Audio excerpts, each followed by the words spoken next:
Hello and welcome to a new episode of MTG CubeTube. My name is Sjoerd and I have a cube and a handful of opinions that I like to share. In this episode I want to talk about what Ravnica Allegiance has to offer for Cube and share my top 10 Cube cards from the new set. Whenever a new set comes out, I like giving that set center stage in the Cube for a few sessions. I think changing your Cube every so often is a healthy practice anyway, and a new set is a great excuse to shake things up. If you have a cube whose power level allows for new additions, I definitely recommend trying this out. The easiest way to make a cube more Ravnica Allegiance centric is of course by adding a lot of new cards. But also you can focus more on the 5 represented guilds, Orzhov, Simic, Gruul, Rakdos and Azorius. You can do the latter just by adding more fixing for those combinations and by adding more 2-color cards for those guilds, either from the new set or from older ones. If by default your cube has an even distribution for 2-color cards, then just let go of that symmetry and maybe even increase the number of multicolor cards overall. To improve the mana fixing, you can simply add or replace 1 or 2 cycles of dual lands and maybe add the 5 appropriate guild signets if they weren't already in. Adding a lot of new cards also doesn't need to be very hard. Depending on the makeup of your cube, of course, it's likely that you can find easy 1-for-1 replacements of cards that were already in. For example, if you have Mystic Snake in your cube, you can just replace that with Frilled Mystic. If you have Dreadbore, you can swap it for Bedevil, and there's probably some white 2-drops that you can cut to make room for Tithe Taker or Hero of Precinct 1. The point of all these easy replacements is not that they have to be better than the cards that you already had, but it's all about trying out the new cards, adding a little zest to your cube and maybe enabling some new interactions. Another thing you can do with a new set is play up the themes of that set. For Ravnica Allegiance, the most recognizable themes are tokens and sacrifice synergies in Orzhov, and the +1/+1 counter theme in both Simic and to a lesser extent Gruul.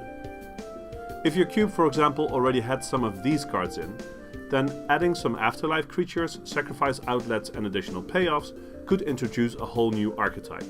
And you don't need to go overboard with this, just by adding a few key pieces you can already do the trick. If your cube is already heavy on +1/+1 counters, then Ravnica Allegiance obviously has some things to offer, but even without that, just adding Essence Capture, Incubation Druid, Rhythm of the Wild and maybe Hadana's Climb to your cube can bring out some nice synergies with cards that you may already have. Before we get to the top 10 cube cards from Ravnica Allegiance, I have a few honorable mentions. First, Electro Dominance. X-Spells are often a bit clunky, but having 1 or 2 in a cube is okay, and this one seems better than most. Besides basically giving you some mana back to gain tempo, being able to play creatures and planeswalkers at instant speed can be valuable, and being able to cast the occasional Ancestral Visions is a nice bonus. Then Rixmadi Reveler. Red always wants some 2-drops, and though there are many slightly better options purely based on stats, this sometimes drawing you 2 or 3 cards makes it good enough for consideration. Then Rhythm of the Wild. This can mimic the effect of Vizier of Remedies and Melira for various persist combos, and apart from that makes a deck full of mid-rangey green dorks a lot more powerful. Giving your green fatties haste really helps a lot in making them relevant. And finally the split cards. The split cards in this set often have situational effects on the hybrid side and something less situational on the multicolor side. None of the half cards are very exciting, but they are also not unreasonably costed for their effect, and if your cube can use some specific answers without wanting to spend an entire card on them, some of these split cards might be worth considering. So now let's get to the top 10 Ravnica Allegiance cards for cube. For a card to make this list, it has to be either powerful, make for interesting gameplay or have a unique effect, and preferably a nice combination of these things. At number 10 I have Spawn of Mayhem. This is the most boring card on this list because it's just here on stats. But those stats are pretty good, especially when you have Spectacle enabled. A 3 mana 4/4 flyer with upside is definitely a powerful card. At 9 I have Ravnica Azorius Renegade. For powered cubes, new sets don't usually have a lot to add, but it's especially in cubes full of fast mana and free spells that Ravnica shines. In more fair cubes she might be no more than a mediocre sideboard card, but the more powerful a cube is, the better of a hate bear Ravnica becomes. At 8 I have Mesmerizing Benthit. This is a great way for blue controlling decks to stall the board against ground creatures, and it is a decent threat in its own right on top of that. The hexproof makes it tough to deal with, and the tokens buy you a lot of time. Blue doesn't have many cards with a similar effect at this power level, so the octopus is a great addition. At number 7 I have Theater of Horrors. While not as explosive as Experimental Frenzy, Theater of Horrors is probably a better card in the average game.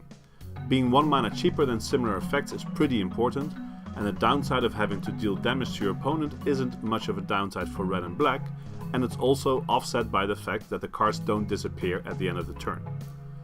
Comparing this card to the aforementioned similar effects is probably not fair though, because those similar 4 mana cards were all in red only, and black gets actual repeated card draw for a similar mana investment.